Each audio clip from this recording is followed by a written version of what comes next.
रामायण में सभी राक्षसों का वध हुआ था, लेकिन सुपर्णखा का वध नहीं हुआ था। उसकी नाक और कान काटकर उसे छोड़ दिया गया था। वो कपड़े से अपने चेहरे को छुपाकर रहा करती थी।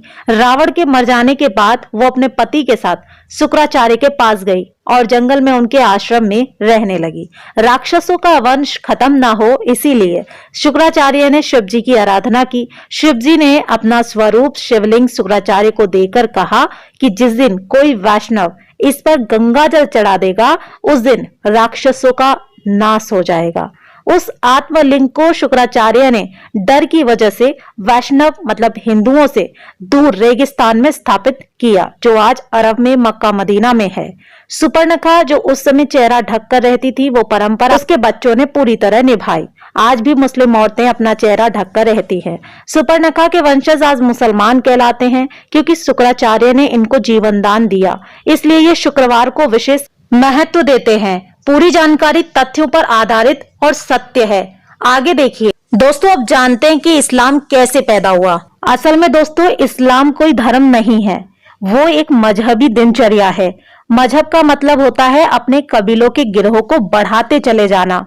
ये बात सभी जानते हैं कि मोहम्मद मूल रूप से अरब का बासी था। अरब देशों में सिर्फ रेगिस्तान ही पाए जाते हैं, वहां जंगल नहीं है, पेड़ भी नहीं है। इसलिए वहां मरने के बाद जलाने के लिए लकड़ी ना होने के कारण जमीन में दफन कर दिया जाता है। रेगिस्तान में हरियाली नहीं होती, ऐसे में रेगिस्तान में हरा चटक रंग देखकर इंसान चला आता है, जो कि सूचक का काम करता है। अरब देशों में लोग रेगिस्तान में तेज धूप में सफर किया करते थे, इसीलिए वहां के लोग सिर को ढकने के लिए टोपी पहनने लगे, जिससे कि लोग बीमार ना पड़े।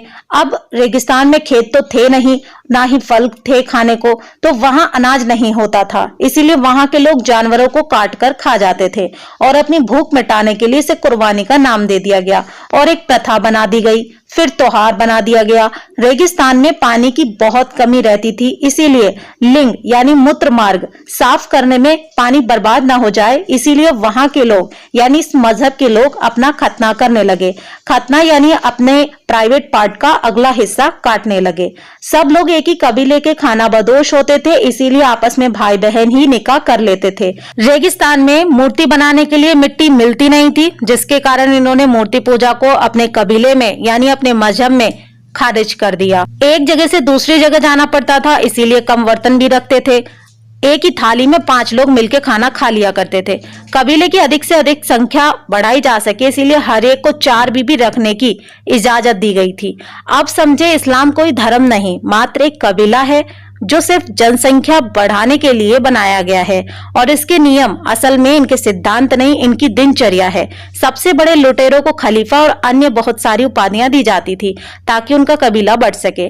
इस बात से साबित हो जाता है कि इस्लाम कोई धर्म नहीं बल्कि एक बहुत बड़ा गिरोह है, जिसका एक ही एजेंडा है, जहां जाना वहीं पर बस जाना और अपना अधिकार मांगना और वहां की मूल जनसंख्या को पूरी तरीके से समाप्त करके अपने इस्लाम मजहब को आगे की पीढ़ी को जबरदस्ती कबूल कराना। इनका मुख्य टारगेट उस देश के आदिवासी होते हैं।